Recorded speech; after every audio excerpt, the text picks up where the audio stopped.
Glad you could join us yet again on our news desk on QTV. The headlines. Government has procured medicines worth $35 million to stabilize the drug supply chain in the country. The Zambia Medicines Regulatory Authority ZAMRA has suspended certificate of registration of 40 registered retail pharmacies. Zambia's High Commissioner to India, Judith Kabichimpanga, has disclosed that trade between Zambia and India has exceeded $1 billion target in the year 2018. Here now is the news in detail. Government has procured medicines worth $35 million to stabilize the drug supply chain in the country. Health Minister Dr. Chitalu Chilufya says the medicines which were bought this month are expected to last for the next 12 months. Speaking after he conducted a tour of the Medical Stores Limited hub in Mansa, which was recently constructed, Dr. Chilufya says Medical Stores Limited has already stocked enough antiretroviral drugs, TB drugs and anti-malarial drugs to cater for the entire 2019. And Dr. Chitalu has reaffirmed government's commitment to providing quality health care within the country. He says due to this, government is putting in place more infrastructure and also giving a facelift to existing health facilities to realize the vision. So countrywide we have distributed drug kits, we have distributed essential medicines, and the process is ongoing. And what you'll be seeing in 2019 is a more stable supply chain.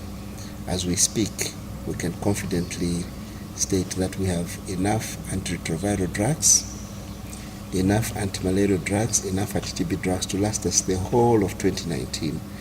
And we have engaged with our suppliers, those where we don't have, where we need to stagger the supply, they will supply us at regulated intervals. But we have enough stock with good shelf life for anti-HIV medicines, anti-malaria medicines and anti-TB to last us all of 2019.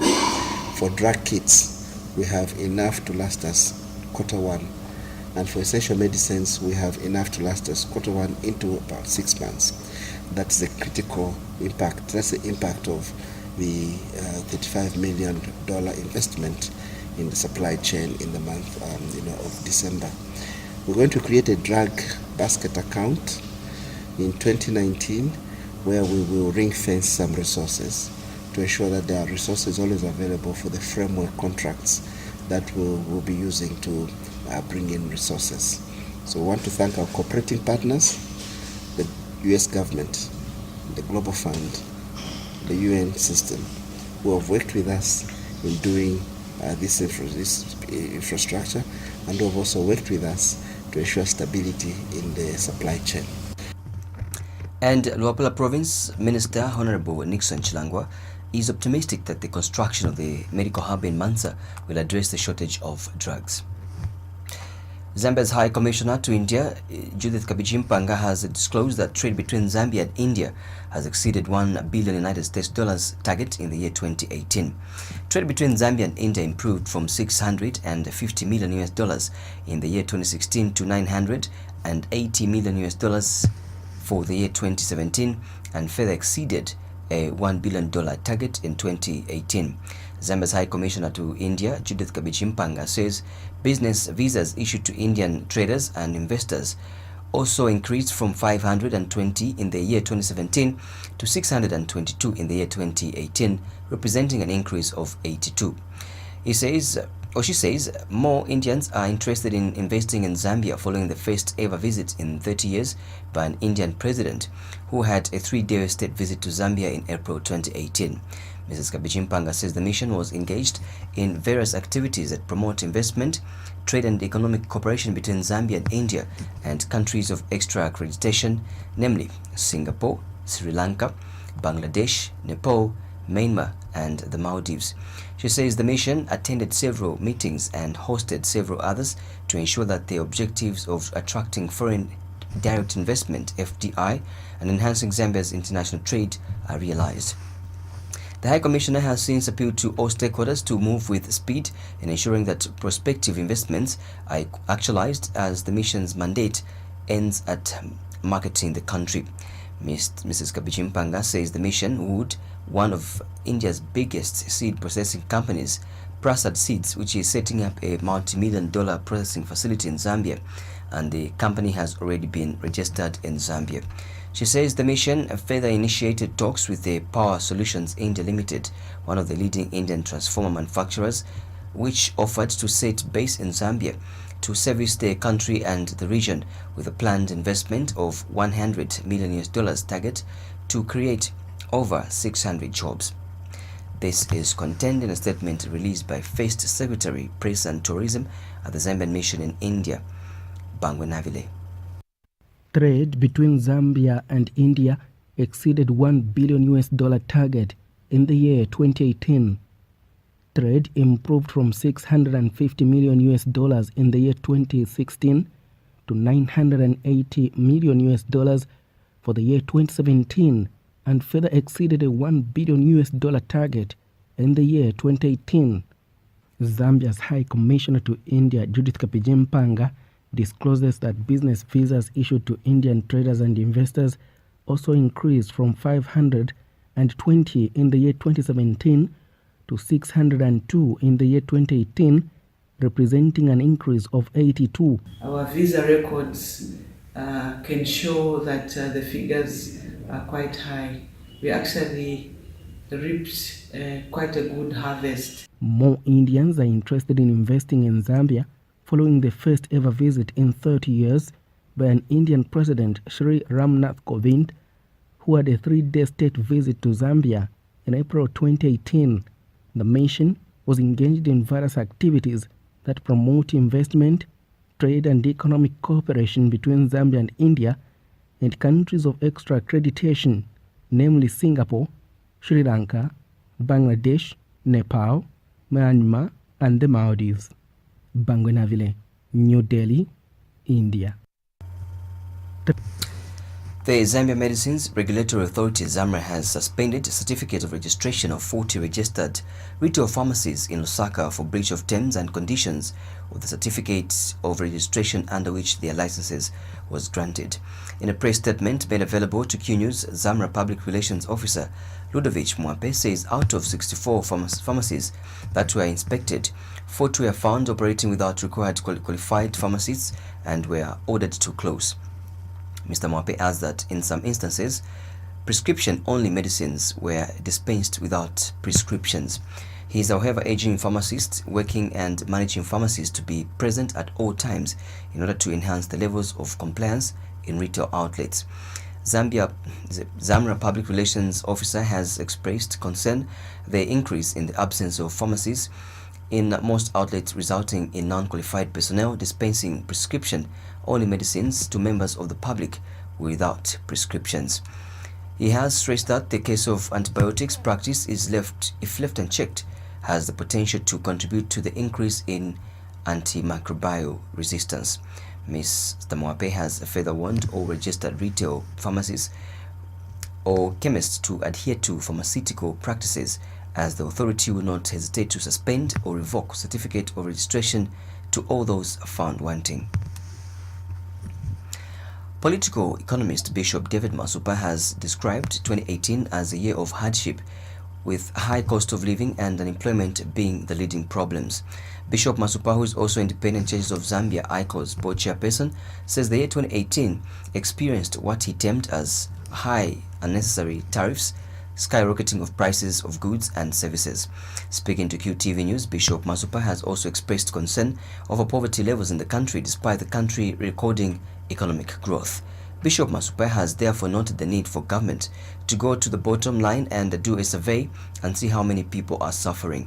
He has stressed that government should not think that the jobs they have created in the infrastructure sector, people are getting decent wages. Thus, the urgent need to ensure that they do a survey so as to help them address the poverty levels the country is grappling with.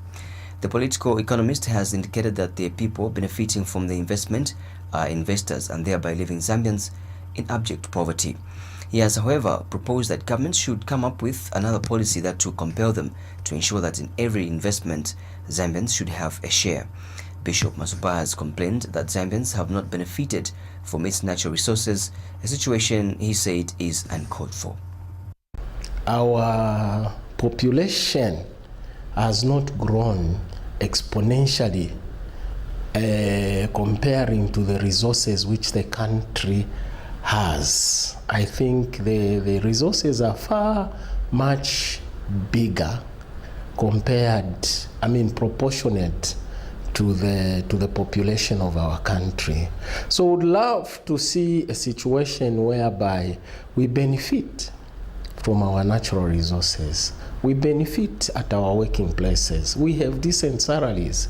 Even the salaries which we are saying, no, at least we have decent salaries, the threshold, and so forth and so on. If you compare that to the prices of fuel, the prices of the goods and services in our country, that's a drop in the ocean. So 2018 has been terrible. We have experienced high tariffs unnecessarily in our country. The fuel has skyrocketed. Goods have gone far way up, and people have failed to live. In terms of economic development, yes, we have seen that we are building everywhere else. Things are moving, malls are coming in, and so forth and so on, to which we give a plus to the Republic of Zambia. But also we are saying, let it be commensurate with what people can afford. We can't just be watching, we can't eat roads, we can't watch buildings, we can't just look at goods in the shops. No, we need to buy them. So that is how we can gauge both the economic and the social aspect of our country. United Party for National Development in Kayema Member of Parliament Kapelwa Mbangweta has labeled President Edgar Lungu a complete failure as president, as reflected in his own words. Mr. Mbangweta notes that many times President Lungu has been saying he is fighting for change for poor Zambians, but in real sense, grassroots income has been a continuous downward spiral, hence, since he became president. Speaking to Q News, Mr. Mbangweta says this is due to lack of political will towards ensuring that problems of transparency and accountability in the financial system are addressed. He has stressed that with his administration, the record of high levels of unemployment, rising taxes, and fall of the kwacha, it is clear that government is not serious about addressing the challenges the country is facing. The Nkayema lawmaker has insisted that the kwacha is stumbling, there is no serious improvement, and also the president has not provided the leadership to show direction where the country is going and what can be done. Mr. Mbangweta has emphasized that nothing positive materialized in 2018 except the infrastructure development that the Chinese government is providing. Things which touch the societies have not changed. People still pay school fees with a lot of difficulties. People used to have 3 meals a day, but now they don't. To get a meal is a problem. Fuel is expensive. And so, if you are saying in terms of governance and making better the lives of the people, what have we got to show for it? From last January and now when we are getting to the end of the year. On average, I would say people are worse off. I mean, civil servants, their salaries have virtually been frozen, but inflation, maybe the cost of living is going up. And so the government is supposed to be attending to all those issues. The taxes which were supposed to have been reduced by this government, I mean, you could just count in 2011 how many taxes were we paying. Now, how many taxes are we supposed to be paying? There are so many. The latest one, I'm sure you remember, Wi-Fi, and now Boho. And so even if we were to talk in terms of absolute numbers, say this tax, income tax, carbon tax, this and the other toll gates and so on, you compare from 2011 to now. Definitely, you would say if in 2011 we had we're paying 5 different taxes, now you'd be saying we are paying maybe 12 different taxes, and then you say, is this government which was supposed to be reducing taxes? Evangelical Youth Alliance International AI has questioned the motive behind the formation of the opposition alliance, describing it as a sheer waste of time. Hakainde Hichilema, Chishimba Kambwili, Elias Chipimo, and Sean Tembo plus Mike Mlongoti, Eniford Banda, among others, have formed a political alliance with a view to who Zambian people to reject the Patriotic Front. AI Executive Director Reverend Moses Lungu says leaders must understand that the alliance should not be about the negative things they depict about President Edgar Lungu. He has told the Q News in an interview that the alliance is likely to fall or fail because of different background of opposition leaders in the alliance. Reverend Lungu has reminded opposition political leaders that some of them have been in alliances that were organized in the past, hence the fresh attempt basing on the brief background is futile. Reverend Lungu has wondered what some opposition leaders will do when they have failed to provide leadership. He has stressed that it is for this reason that he is urging all political leaders to demonstrate leadership from the small sections of societies where they live in order to allow people to recognize their abilities. Mr. Lungu has, however, called upon Zambians to open their eyes so as to not be misled by some political leaders in the country. I think the spirit of alliance is all wrong. I cannot be challenged by anyone that is that has constituted that alliance, because they failed to provide leadership and to provide whatever they are purporting that they can give to the Zambian people at that small section of society where they are living. What is their testimony? So Zambians should open up their eyes that we are not up for sale. We are talking about human trafficking. This alliance is just another form of human trafficking, where people come together and they want to take leadership, take advantage of your vote, so that they can sell you out either to Anglo or Francophone. This is all wrong. Zambians deserve leadership. We want to see better roads. We want to see better health institutions. We want to see the blossoming agriculture sector so that we can reduce on the disease burden in this country. Because what has contributed to the ravaged vulnerable households here, it's the issue of poverty, which has been accelerating. And this is because of the same alliance people who are busy denting the image of our country and scaring the would-be investor in this country. So, I think the best that they can do is demonstrate leadership at that small section of society where you are. Then Zambians will know that these people mean well for us. Ministry of Housing and Infrastructure Permanent Secretary Charles Mushota has charged that the people of Zambia will soon start benefiting from the infrastructure investment that government is undertaking across the country. Engineer Mushota says at the moment people may not appreciate the number of developmental projects being carried out, hence others calling the country a construction site. He explains that very soon the nation will start recording unprecedented development as a result of the infrastructure development and will consequently culminate in improved lives for all nationals. Engineer Mushota says government decided to embark on infrastructure development following the realization that the development of a nation is measured on how public infrastructure such as roads is done. Meanwhile, Engineer Mushota says Zambia has lost on a lot of opportunities it should have taken advantage of to grow the country's economy due to poor road infrastructure in some parts of the country. He has cited the agriculture sector, where he says it has been impossible to export perishable products owing to the transportation challenges.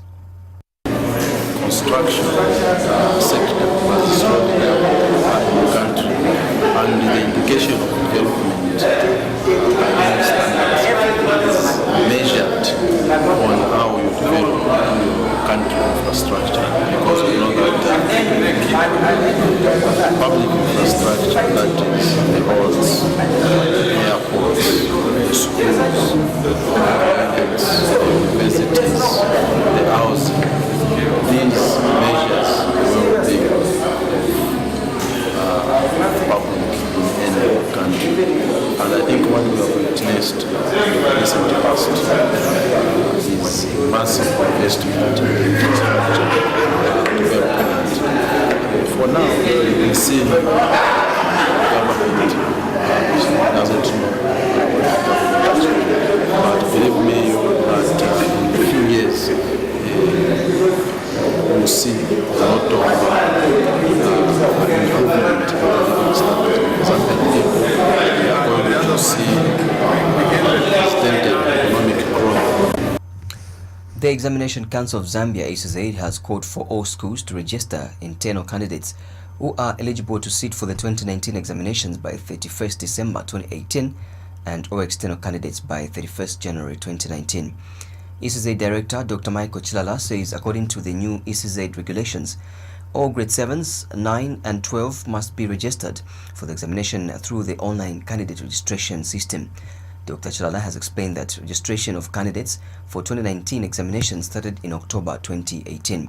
He says the ECZ wants to have complete statistics by February or March so that an appropriate number of quantity of examination materials is procured to avoid shortages of examination materials. The ECZ Executive Director stressed that the move has been done in order to give chance to those who may not do well in the 2018 examinations. That includes external and general certificate of examination candidates (GCE). Dr. Chilala has appealed to all stakeholders, private schools, religious institutions and members of the public to ensure that all candidates register for their 2019 examinations. According to our new regulations, the internal candidates, grade 7, 9 and 12, must be registered for the examination by 31st December. We therefore wish to remind all the schools that they must register their candidates through our online candidate registration system by 31st December 2018 if these candidates are to be eligible to sit the 2019 examination. This arose from the fact that we end up having to panic because schools continue presenting candidates even up to almost the examination time, creating shortages in our preparation as we procure the examination materials. So we want to have complete statistics by about February, March, so that when we procure our examination materials, they would be up to appropriate numbers and quantities. The external candidates, that's the grade 9 external and the General Certificate of Education examination candidates, they must all register by 31st January. We're giving them a chance so that when the results come out for this year, those who may not do well will also have a chance to enter for their external entries next year. So we appeal to all our stakeholders, the owners of private schools, the religious institutions that run schools, the members of the public that are part of the boards and school PTA committees, that we should work together with the schools to ensure that they register all their internal candidates by 31st December 2018 and all external candidates by 31st January 2019. Chief Chimbuka of the Bemba-speaking people of Chinsali district in Muchinga province has cited poverty as the leading cause of early marriages in the country. Speaking in an interview with QTV News, Chief Chimbuka observes that most of the girls who are victims of early marriages are orphans and live with their grandparents who fail to meet their daily needs, hence entering into early marriages as a way to escape poverty. He says there is therefore need for various stakeholders to look at the causative of this scourge and address its roots if the problem is to be contained. The traditional leader explains that it is very clear that children of the elite rarely enter into early marriages because their needs are met. Chief Chimbuka notes that failure to address poverty is encouraging the flourishing of the vice on the other hand. The 2016 National Demographic Survey indicates that Zambia recorded 31% of early child marriages. Aneeba abantu ate abaana mu kyalo kyandi bali okupa bakiri abaiki. No, you know the problem? Source.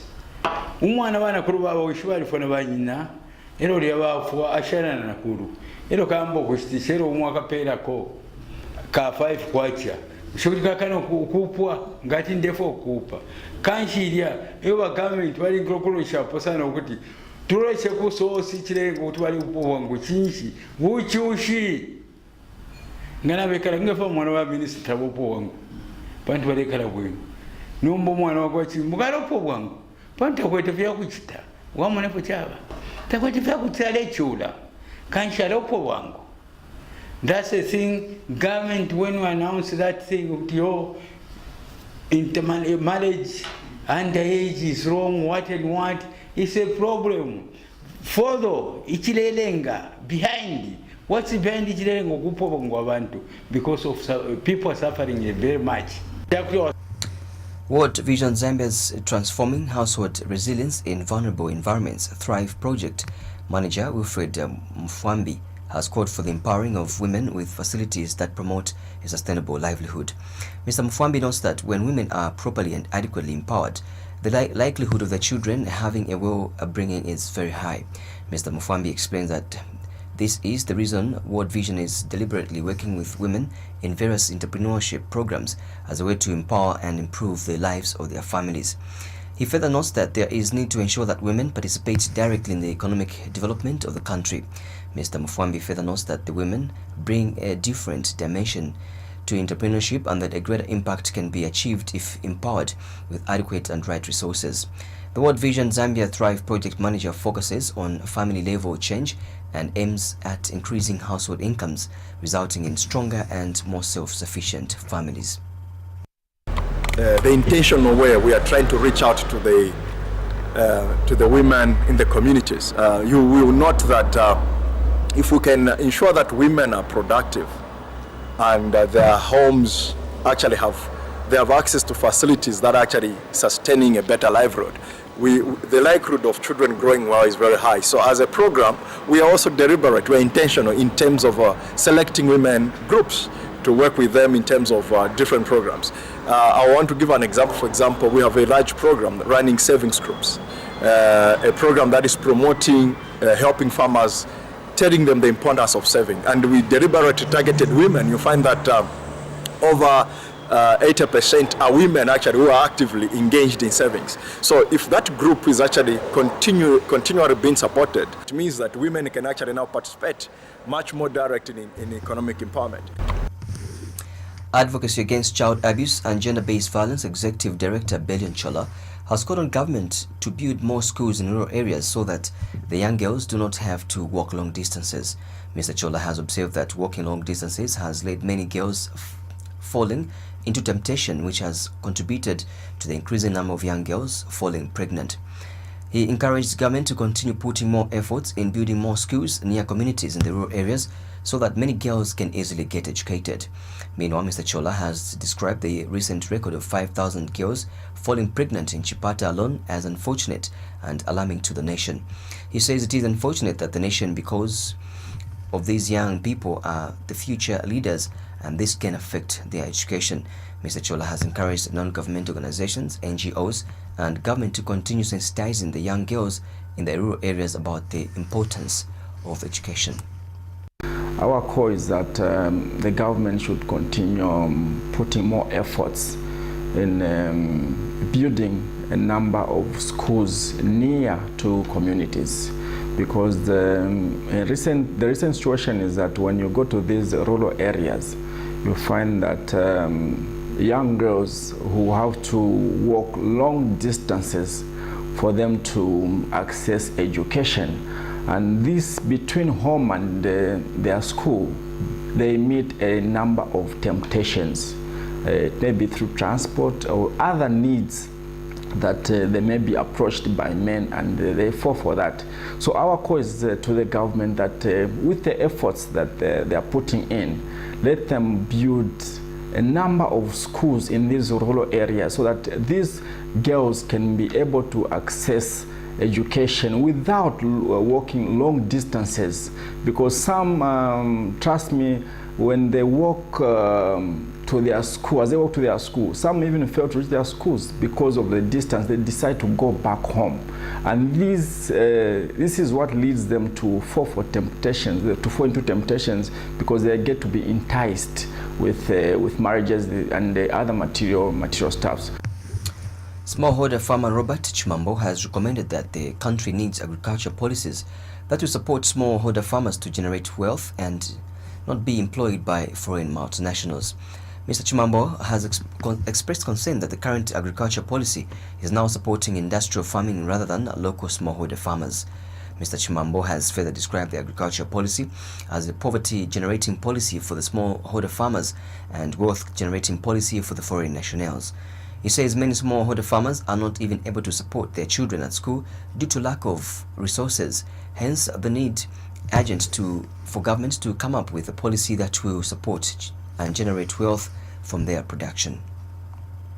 Up until 2 years, maybe 4 years ago, if you look at agriculture policies, they were addressing those smallholder farmers, women farmers, Numakaunda throughout. But 2 years ago, 3 years ago, with these big corporations now who have come in the country, they've engineered the policy change. So what we are seeing now is not agriculture supporting smallholder farmers, no. It is agriculture policy supporting GMOs, hybrid industrial farming.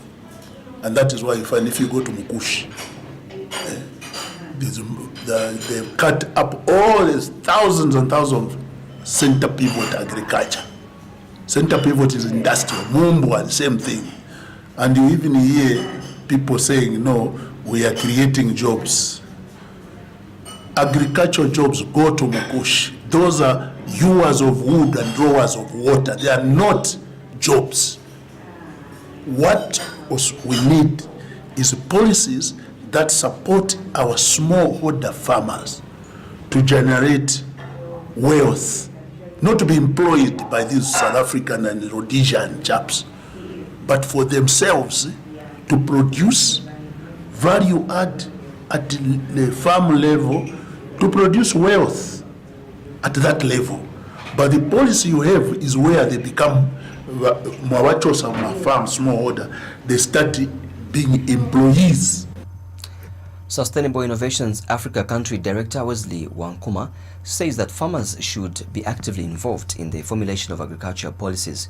Mr. Wankuma has told IQ News that government should create an enabling environment for consultation and drawing up of these policies for the farmers. He says it is important to allow the voices of the farmers to be heard so that they feel to be part of the process of policy formulation because they are the ones that play a critical role.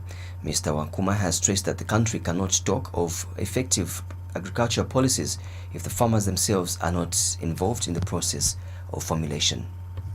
We must recognize one thing as a country, that government has actually put in place policies and laws that really look at our seeds.